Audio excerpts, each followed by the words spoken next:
Welcome to Streetlight Confessions. Today we have Larry, a father, a deacon, and a leader, sharing how openness lightened the load in all three rows. Streetlight Confession starts now. Streetlight Confessions is a podcast for storytelling, conversation, and personal reflection. The views shared by the hosts and guests are their own and do not constitute medical, psychological, legal, or professional advice. Listener discretion is advised. I grew up in a time where men didn't talk. You kept it in, you handled it, or you broke. But now, I'm done with the silence. This is Streetlight Confessions, a podcast where men speak the truth about pain, about pressure, about mental health. I'm not a therapist. I'm just a man who lived some life. And I know we need this. Real conversations, no fluff, no fake masculinity. If you're tired of pretending everything is fine, follow the show. Let's build something honest together. Welcome, guys, and thank you for joining us for our first episode of Streetlight Confessions. Today, we have my boy Larry here, a deacon, a father, and a leader. Me and Larry go back some time now. Yeah, man. So a long time, brother. Long time. We're not saying we're old, though. No. But it has been a long time. But yes, we definitely have. Well, we started out at Lowe's working together. I think you've been there forever. Yeah, true. I started there in 2016, I believe, as an assistant manager or manager in training. Right. And that's when I first met Larry. And yeah. Things took off from there. Yeah. So start off, you said 2016. 2016, I was an assistant manager. And at that time, I got to that location in 2009. Wow. So I've been there for a good, nice little amount of time, a good 7 years before you got to the store. And so I was seasoned into that location at least. He is a Lowe's lifer. Unfortunately, yeah. I've been literally with the company for 16, going on 17 years now. Wow. Still there. That's amazing. That's amazing. That's unheard of nowadays, that people stick with a job that long. Yeah, well, I keep telling at least my wife that as long as they keep paying me, I'm going to keep on staying. The money still cashes, so therefore we can still eat. As long as that check hits that deposit. There you go. And so far, they have not missed. So because they have not missed, I have not missed clocking in. So we're going to keep on going until they tell me to leave. Nice. I will bring you back to the first time we actually met, as when I was an assistant manager. And as a manager and working at Lowe's, you have like 100-something plus employees. Yeah.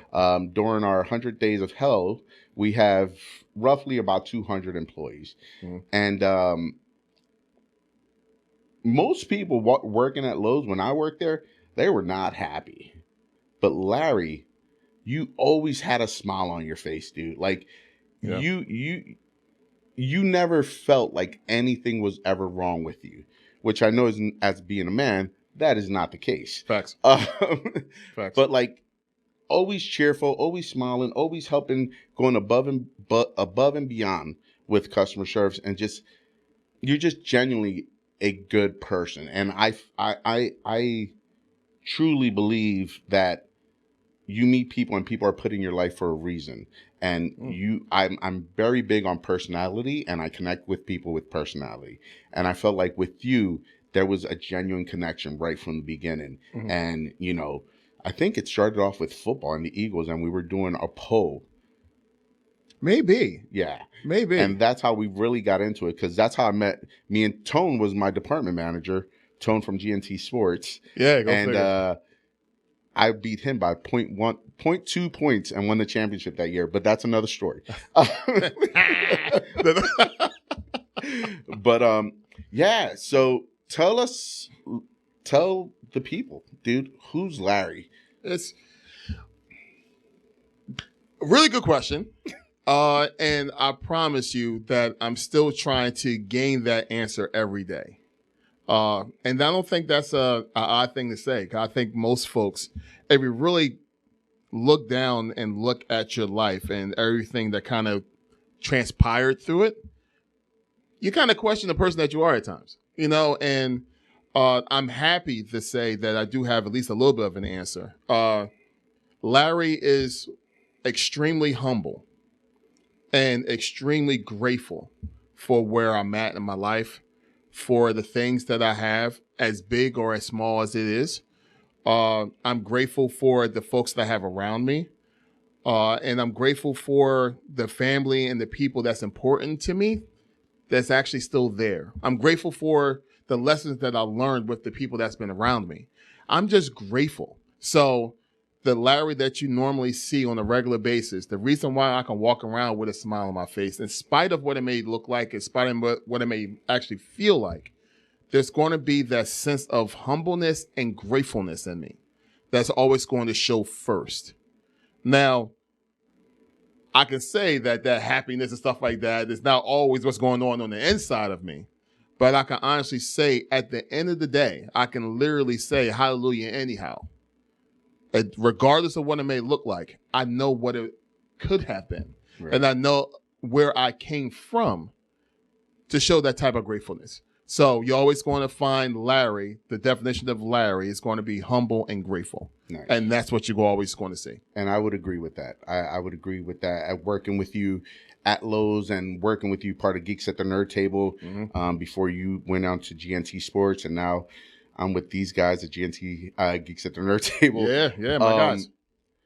But there's a lot of different phases to who Larry is. Right. You're a father, you're a deacon, and you're a leader. Having these three roles that are part of your life, it can be times that you feel torn between all three. But I know you as a father. Like, I've seen Larry the dad, and I've met, you have 3 kids. I've met 2, and I've met your wife. 4 kids, actually. You have 4. Okay, I'm sorry. No, it's fine. It's fine. I have 4 kids, and I also have a stepson. So I'll say I have 5. Okay. Uh-huh. Okay. So I don't want to say their names, but but they know who they are. Yes, they do. Yes, and they do.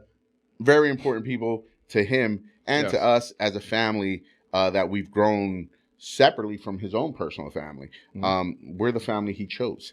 But you're a great father. I see your relationship with your kids, especially with your daughter. Like, that relationship, it's like you guys looking in a mirror. I swear she is you in the female version. You guys have the same smile, same personalities from when we get together and what I see. How does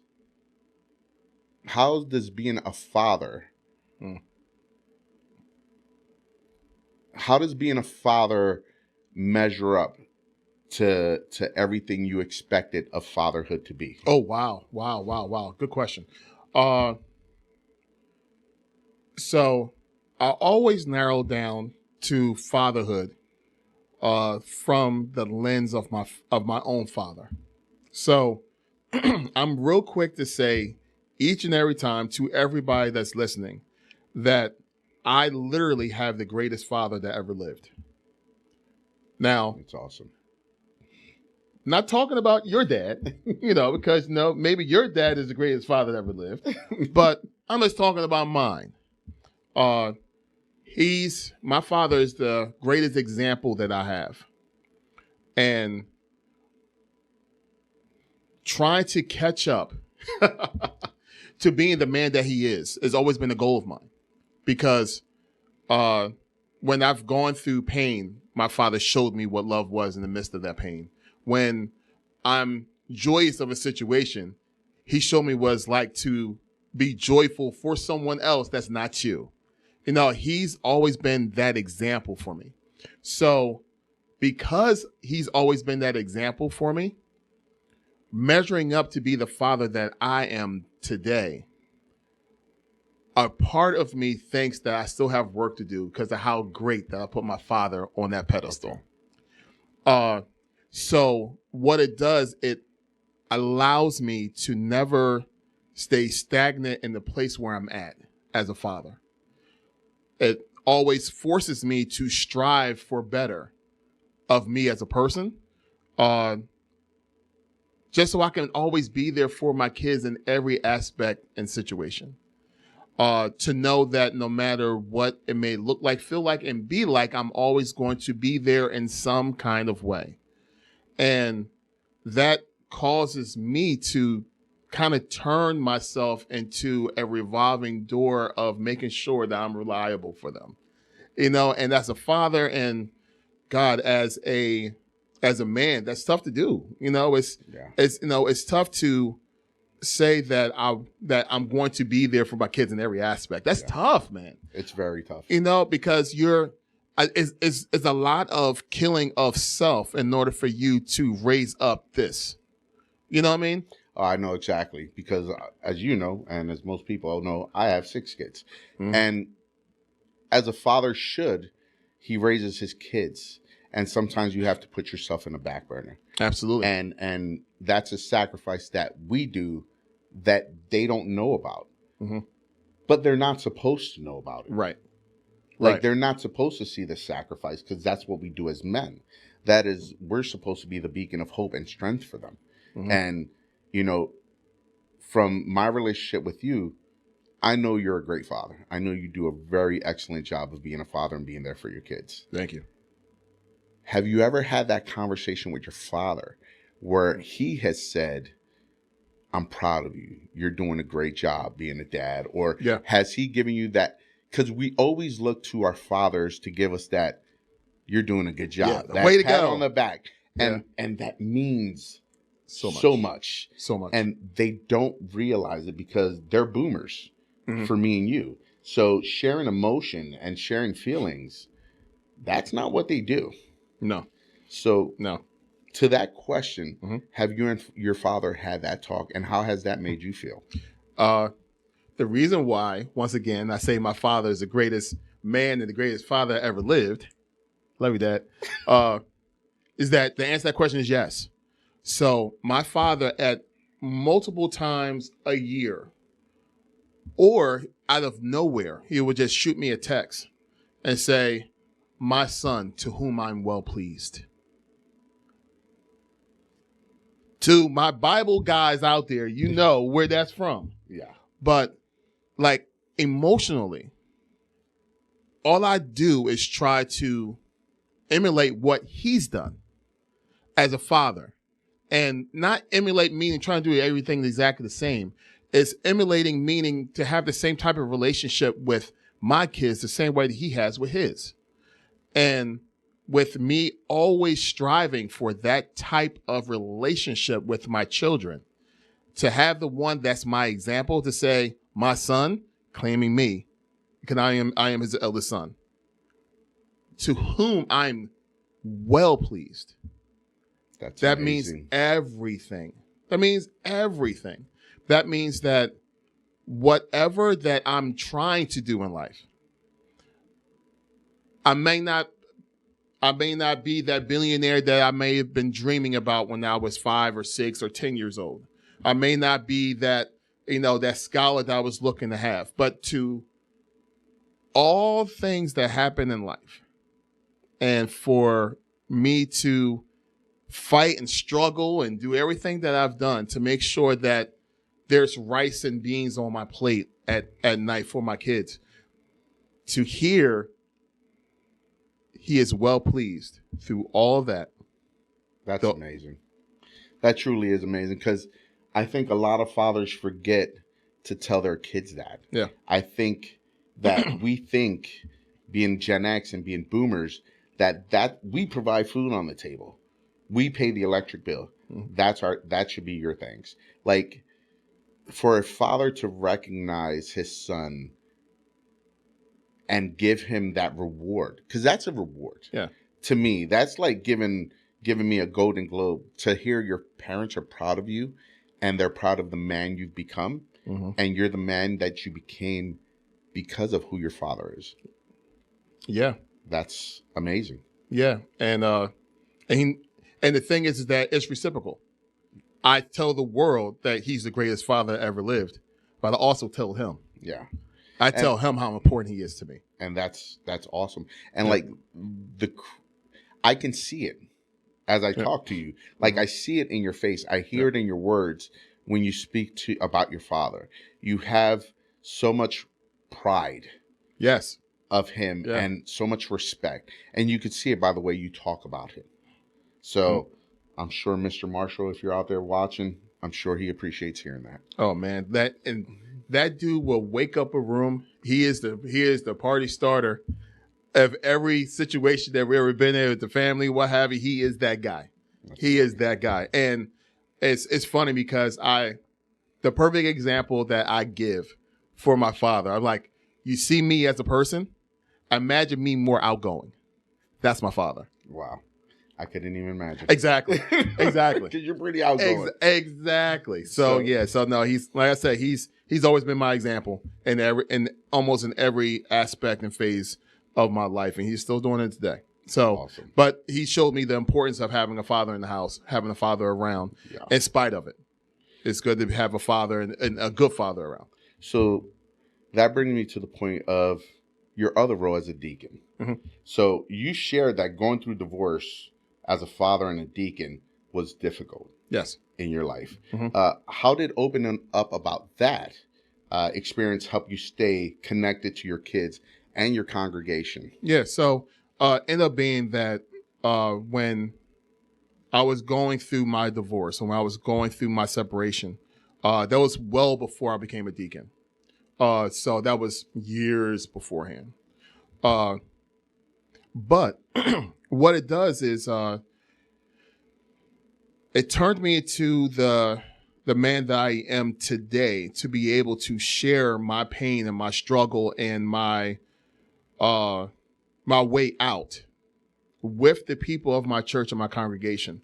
The main thing that I keep saying to my family, my church family, is to do not discount or hide your own testimony, because your own testimony could be the one thing that one person needs to get out of that situation. Because unfortunately, me going through a divorce as an example, that's not an original story. There's many people that's gone through a divorce. You know what I mean? So me being one of them. So because of how unoriginal my story is, it shows me that there's other folks that's out there that been through it. How did they go through it? How did they make it out? How did they find a way to smile in spite of the pain that they're going through?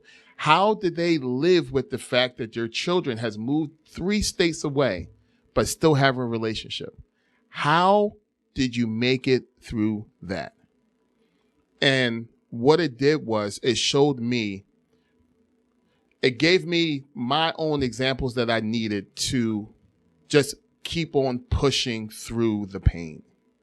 Because me being the family man that you know that I am, the good father that you stated that I am, to go through a separation the way that I have, and have my 3 eldest move with my ex down to a different state.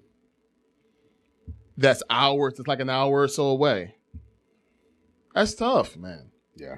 That's tough. And once again, I know my story is not original. So there's more people that went through the same thing that I did. And I just needed to find my source of strength. And my source of strength came from the God that I serve. He gave me that strength that I needed, especially times that I didn't know that I needed it. I found strength through him. So therefore, I'm able to actually speak to my congregation with a little bit more vigor because of what I know I've gone through. And I don't hide my testimony. I tell folks, look, this is what I've been through. This is what I've felt like. This is the bottom of the barrel that I've gone through. And in spite of that bottom of the barrel, I still found a way to smile through it, because I know it could be worse. My kids moved from Philadelphia to Maryland. It could have been from Philadelphia to California. It could have been worse. Yeah. You know what I mean? That's true. And most people don't look at it from that point of view, that right. no matter how bad it is or it gets, it could always be worse. Always. It could always be worse. Always. And if we keep that, I want to say, on the forefront, because the thing is, as people, especially men, the surface is what we always focus on. And the surface is tough to look at sometimes because we don't see the 3D dimensional of that surface. All we see is what's right in front of us. Yeah. And we want to battle through what's right in front of us. But put it on my geek glasses for a second. And if I was to turn that little flat surface I'm looking at straight and just kind of flatten that thing out and see the 3D aspect of it, I see this other path that's going through that thing that I couldn't see on the regular surface. Sometimes we need to look past what's just on the surface and see what's going on beyond it. And we have to find that. We have to find our balance and our force through our tough surface that we see. That's some good self-reflection. As a man, men have a hard time self-reflecting. And yes. I found that to be true because we always think we're right. But that is tremendous that you can self-reflect like that. It's not it's not a normal everything. Like I just got that right from the beginning. Right. That took me some time to get through that. It took me some time in pain and suffering and why me? Why did I have to go through this? Yeah. I tried to be the most faithful, great husband I could possibly be. And why did I go through? Why am I going through this? Yeah. And once I got past all of that, now the thing that normally would beat the crap out of you, once I got past all of that, and I got to the point of, okay, that's her loss. Yeah. And you got to get to that point. Yeah. Unfortunately, you got to get to that point, and I got there, bro. Yeah. I got there. And you realized your worth. Yes. And you realize that everything happens for a reason, and this divorce happened for a reason. Yes. Like there's always I'm a firm believer that everything happens for a reason. There's always a reason for it. And sometimes you might not understand that reason, but eventually you're going to reflect on it and you're going to learn the lesson in what happened. Because I went through the divorce too. And my divorce, we've had personal conversations about it. It was rough. My divorce took almost 7 years to actually finalize. And having the 3 kids and being away from them. Yeah. And I was only from, Northeast Philly to North Philly. And I mean like Somerton area to North Philly, which is like a 35-minute ride. And that was unbearable for me as a father who puts his kids before anything. So I couldn't imagine if my kids would have moved to Maryland, how defeated I would have been, because it was definitely defeat. I was mud. I was in the ground. There was the version of Jose you see now would not exist if I didn't go through that pain. I can literally say and admit openly that every time I went down to Maryland, I'll go ahead and say Maryland because I don't want to get too many like deep details, but every time I went down to Maryland and I spent some time with my kids, every time I left in the car, I broke down. Yeah. Every time. It took the 3rd year for me to not get so choked up on it anymore. Yeah. Pause. But no, it took time. It took time, and time does heal. But what I also learned too, once again, from the example of my father, is that I needed to get past where I was emotionally and turn it around, because if I'm always emotional when I see them, then how much time am I really spending with them when I finally get a chance to be around them? So I had to turn my emotional stance around just so I can really appreciate the time that I spent with them when I finally got it. Yeah. And it's tough. It's tough. For me to be the father that I want to be, and to feel as though that I don't have that time as I do. But now it's like I have to take advantage of every single second that I have with them, every single time. So therefore, it's like I'm going there for a purpose. I'm going there for a reason. And it's not just like, hey, dad's here. No, I'm there for a reason. You want to know the father that you have. And I can honestly say, through all of that, fast forwarding to today, I can honestly say that my children sees the father that I am. I talk to my children often enough, I would say. They're living in Colorado now, at least my oldest three. They're living in Colorado. One's about to get married. Congratulations. Congratulations. Two of the other ones are they're just living life and right now. And I'm proud of every single one of them. And they know that I'm proud of them. And that's beautiful. Yeah. That's the message that we need to relay. Communication is key. Yes. In every level. And that's why Streetlight Confessions is here. So, as a deacon, off of that topic, you mentioned moments of doubt. How did sharing those struggles help you lead with more authenticity? So, me being the leader that I am, especially in the church, I always stress the fact that even though I may doubt myself, I never doubt what he does for me. I will doubt me every single time. I don't ever think that I'm good enough for anything. I don't ever think that I'm strong enough to go through what I'm going through. I never think I'm smart enough to answer those questions that I need to. I never think anything positive about myself. But through him, I find strength. Through him, I find myself. So I never doubt him. Yeah. I would just doubt me. And because of that, that shows the vulnerability that's needed amongst the believers or amongst the unbelievers. Is that in spite of my position in the church, and my position in the church, I'm humble for it, because I promise you, if you look over my life, I don't deserve it. I don't deserve to be in the position that I am. And if you were to talk to my pastor tell us all the time, he don't deserve to be in the position that he's in. Wow. Like, we don't deserve to be in this position. How dare I be the one that go and teach to the masses? How dare I be the one to uplift the masses? How dare I? How my life is? Yeah. No, I don't deserve that. But that just goes to show that God can use anyone, including the broken, including the heartaching, including the destroyed ones. God can use each and every one of us in his own way.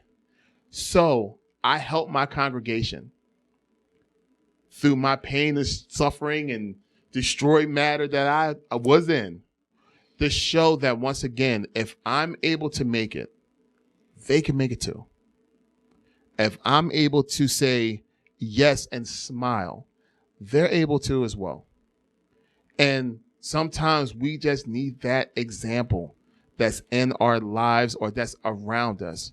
Because if I'm able to make it through all the crap that I've gone through, and me just knowing the person that I am myself, not just on the surface. On the surface, I might be smiling, Larry, everything's good, everything is hunky-dory. But I know me better than anybody else know me. And I'm telling you, I don't deserve anything that I got. But I'm so grateful that I can try to help somebody else be better than me. And you communicate with that. You communicate that with them, which is huge. And has there ever been a time where, sharing a specific moment and opening up, communication with someone, how did that communication, how did sharing that information change you? Yeah. So I had someone A couple of people, actually. I give this one example. I had someone walk over to me, and they knew my position in the church and how I look at life. So confidently, she walks over to me and she asks me, she says, Larry, I want to get to know God more. I want to get to know the Lord more. I want to be closer with him. But she says to me, but I can't stop drinking this, or I can't stop doing that. And I can't blah, blah, blah. And all I had to do was just remember myself and the things that I struggled with, the things that kept me away from getting closer. And I said to her, I said, you're discounting the growth that you have already. You're discounting it. I'm like, okay, you're a drinker, right? I'm like, all right, you used to drink a whole bottle. Do you only drink like a glass now? That's growth. Yes. That's growth. You used to smoke 2 joints. Now you only smoke like 1 a week. That's growth. We need to stop discounting the growth that we have. The little steps matter. Yes. The little steps matter. And that's what most people forget. That little step of going from drinking a bottle a day to a glass a day to a glass a week to not drinking at all. Those little steps matter, and you have to give yourself credit for those, because no one else is. No one in this world is going to give you the credit you're looking for. And sometimes it's not about feeling yourself, but it's about knowing your value and knowing your worth and what you put out there, and giving yourself that credit for what you've done. Because even when people do notice it, especially men, they won't notice it. They won't say anything because it's like, why would I say something about that? Like, so yeah, that's huge. Yeah. You have to, sometimes you got to pat your own self on the back. Once again, I know me better than me. You know you better than you. You know you better than you. Yes, I do. So you know where have you grown from. Don't discount your growth. You know what I mean? Don't put down where you came from to where you are now. Don't put it down. No. Because there's some people that's still in that muck that you were just in. Yeah. So don't discount your testimony where you came from. And don't let that stop you from getting or going where you need to go to. So basically, to finish off with that conversation, I basically told her, God did not come down here for the healed. He came down here for the unhealed. He's here for all of us and all of our situations and circumstances. So therefore, take advantage of the fact that you know that you've grown. Don't let that chase you away from him. You're supposed to get closer. That ends that conversation, but let's go back into what it really means as us as men. We need to make sure that we don't discount the growth that we have in our lives. We've gone through something, yo. We've been through some stuff that we just do not want to ever go through again. But if you're still here, that means you was meant to go through it and then tell somebody else that you made it through. Yep.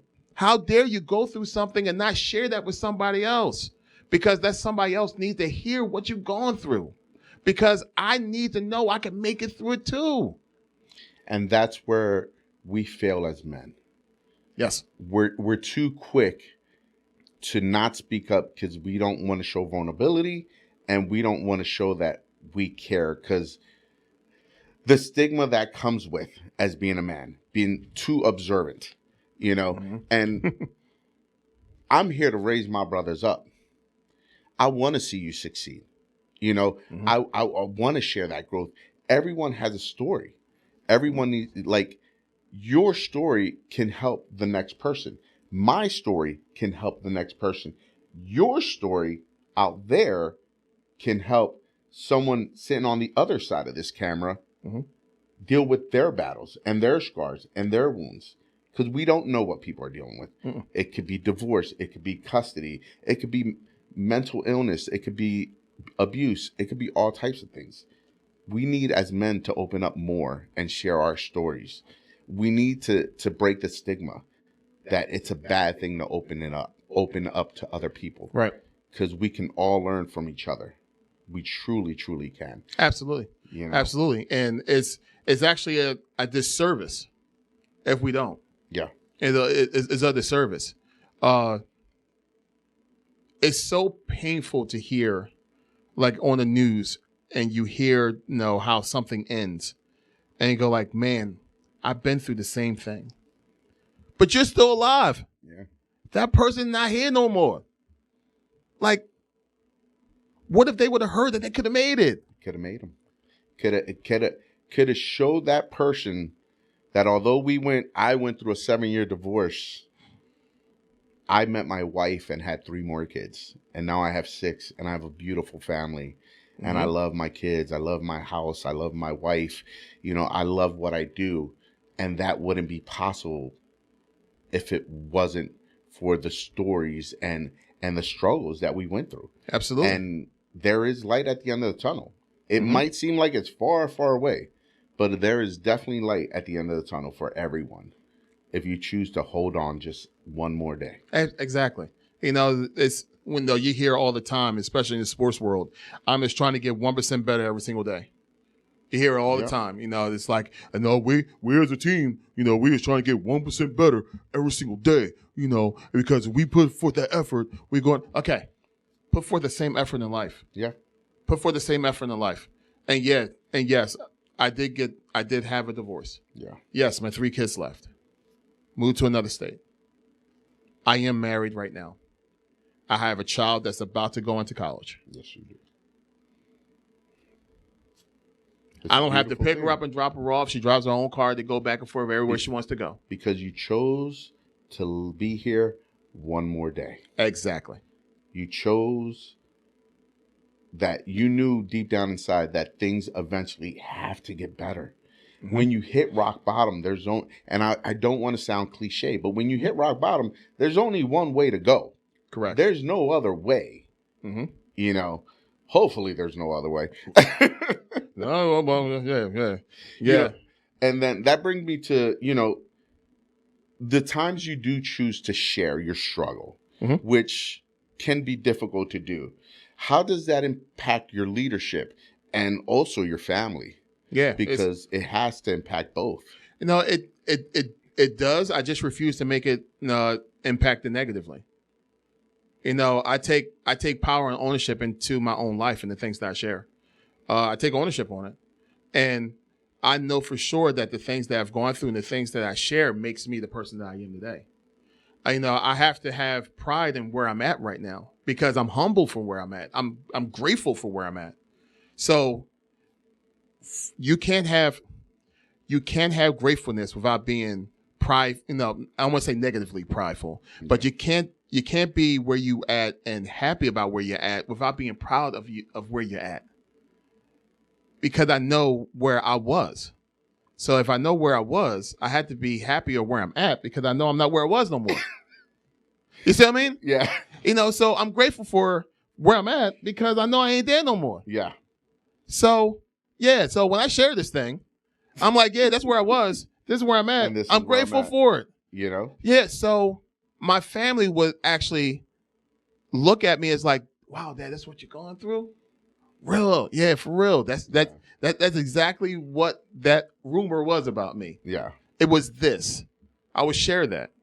I would share that amongst the people that needs to hear it. I would share that with the people that don't need to hear it. It doesn't matter if you want to hear it. You want to hear it. Especially if I want to share it.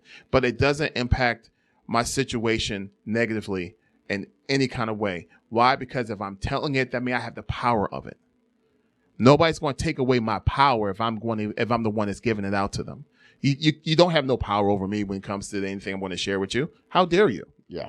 You know what I mean? No. Exactly. So, yeah, how dare you? No, this is my story. This is my testimony. This is what I'm going to share. And I'm not going to let nobody take my power away from me. That's my power.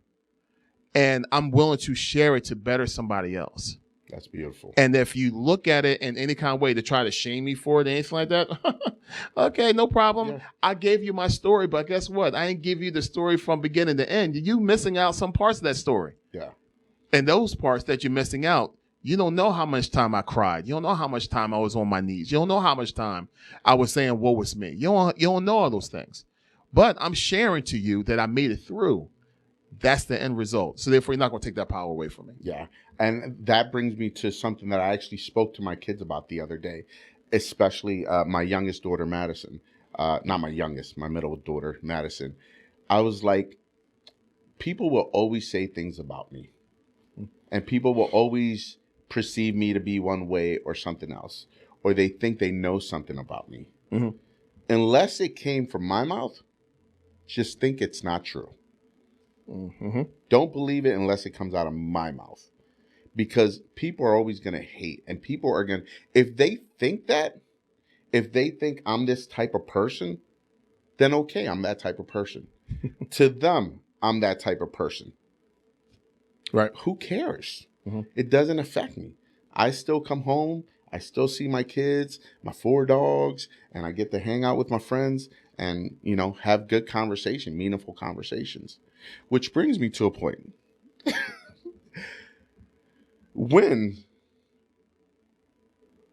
What helps you decide when to share your struggle? Or just say, smile and walk away. Because there's sometimes, I'm sure, where it's like, I want to share my struggle. And then some person comes up and you're just like, but I don't want to share it with you. Because they're just either not too serious, they're playful, or whatever it may be. But how do you choose when to share your struggle and when not to?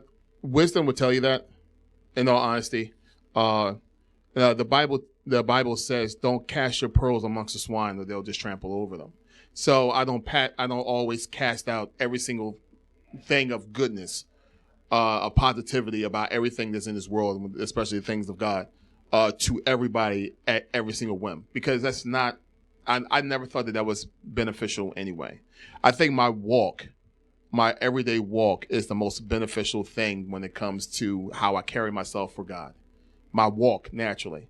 It's like when you see him, I want you to say, like, yeah, he's a man of God. Yeah. Just my walk tells that. So I don't need to always open up my mouth every single time in order for me to go and tell us the goodness of the Lord, because my walk dictates that already. Hopefully that makes sense. That makes perfect sense to me. So I don't have to always open up my mouth. But there's times when I get those opportunities where I can go ahead and tell my story, but if it's first, it got to be the right time. But 2, more importantly, wisdom teaches me I can give the same story just a different way and have them receive it in the way that they're able to receive it, no matter how silly that they are. Example, it was a gentleman that I worked with, and you can tell that he's literally trying to figure out faith and trying to figure out where he wants to go in life when it comes to how he looks at situations and circumstances of religion, let's say of religion, right? So he always asked me questions, or he was always asking me questions of, like, how can you believe in this? How can you believe in that? Blah, blah, blah, blah. And I'm like, well, I believe in that because I have faith that will happen, right? So I knew if I kept on going in my own little way that he was not going to receive anything. We're just going to, I'm just going to go and stay focused. So I put it in his world. I said, hey, I said, on this upcoming Friday, you're expecting what from Lowe's? My paycheck. You're expecting your paycheck from Lowe's. So you have faith that paycheck is going to be in your account on Friday. Correct.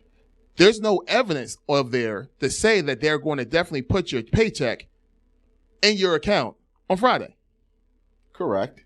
The only thing that you have is that I put in the work in order for me to get paid on that upcoming Friday to go in my account. But you have to have faith that Lowe's is going to say, oh, I'm putting that paycheck in that account. I had to have faith that it's going to be in my account on Friday. Other than that, it's just a wish and a prayer, right? But you got to have faith. Yes. That it's going to be there. That's how I identify faith with him. Like, You may not know it's going to be there, but you got faith that it's going to be there because the fact that you saw the work of what's there. I see the work of what God has for me. I can see it. So therefore, I have the faith that God's going to provide it for me. That's how I was able to show it to him in his own world. So you simplified it for him. Yes. You simplified it for him, and you weren't preachy. Correct. You weren't preachy. You simplified it so he could understand what faith means and what it is. Right. That was genius. Because I would never... It would have been difficult for me to have that conversation. And most people it is. I would have been like, here, read this. But just maturity. It's just maturity. Do I want to reach multiple people in multiple different ways? And that was just my way of God to say, like, show that. Like, show it that way. And I'm grateful for where I'm at because, yes, at times I don't want to share. Yeah. I don't, because not everybody's going to receive it. And I don't. But I believe, I have the faith that when those opportunities arise, that I'm able to go ahead and talk about the goodness of God to everyone that's there. Everybody want to know. But yeah, I don't cast my pearls amongst everybody. No, I'm good. I let my walk dictate what it is. You got to pay for this. No, I'm yeah, I'm walking past you, brother. You got to buy me a Snickers. Yeah. So, Larry, as a father, a deacon, and a leader, you're juggling 3 roles, right? What conversations would you recommend men have to lighten their load? The best way of answering that from my perspective is I lay all my cares on the Lord. That's what I teach. That's what I don't preach. Thank goodness I have a pastor for that. Pastor D. Omar Apps. You keep on doing what you're doing, brother. But what I teach and what I profess is I give all my pain and suffering, I give it all to the Lord. Every single bit of it. It lessens the load that's on me. Because, look, the word says that his strength is made perfect with my weakness. And there's so many times that I had to confess, like, yo, I am weak in this situation. I am weak dealing with this.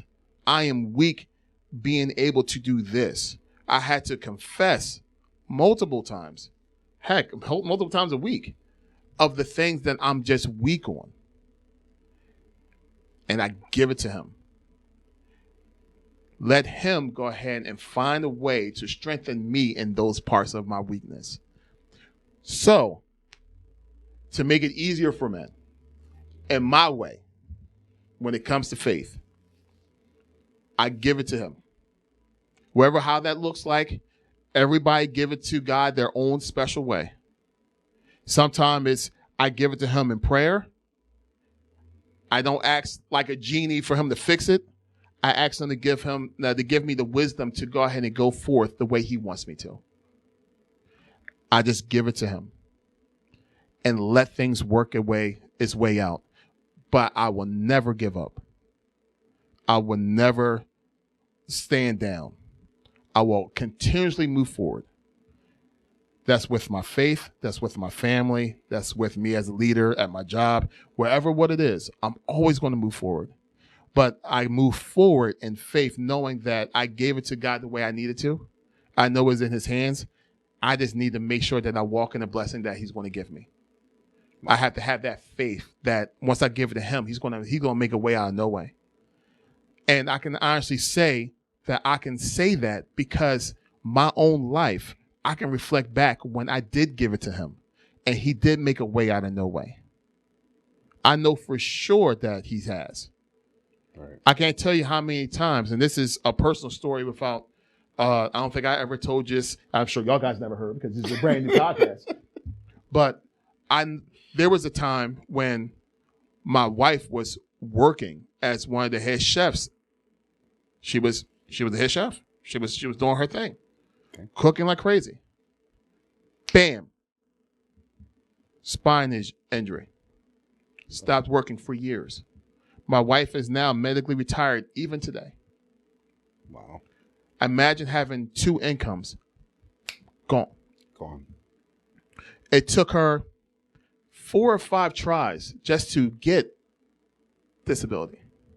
Because we know the government don't make it easy on you. There was multiple years of no payment. Just mine. I can tell you right now, my electric never got cut off. My water never got cut off. We never been evicted. We enjoy internet.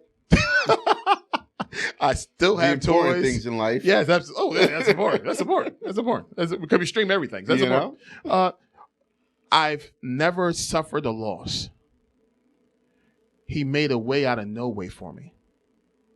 And if he's able to do it for me in the midst of my situations and circumstances, this is with me in my happy times. And this is all the stuff that's happening in the background that y'all guys did not know. Right. But I'm still smiling because he still made a way out of no way for me. So if there was anything that I can go ahead and give to the next, use me as an example that God has made a way for me to be the way that I am today. And I'm always going to be in gratefulness. That's why I can be grateful. That's why I can walk around with a smile on my face. Because once again, I don't deserve anything that I have, but he made a way for me anyway. And that's why I'm the person I am today. Because of those things. Because of your faith. Yes. And you have 3 roles that you're playing with multiple people. Yeah. Multiple people looking at you to be a father and to be a leader. That's commendable. Thank you. You worked hard. It wasn't easy. It's not easy. But you knew deep down inside that things have to change. And you knew they were going to change because you have faith. Yes. You know?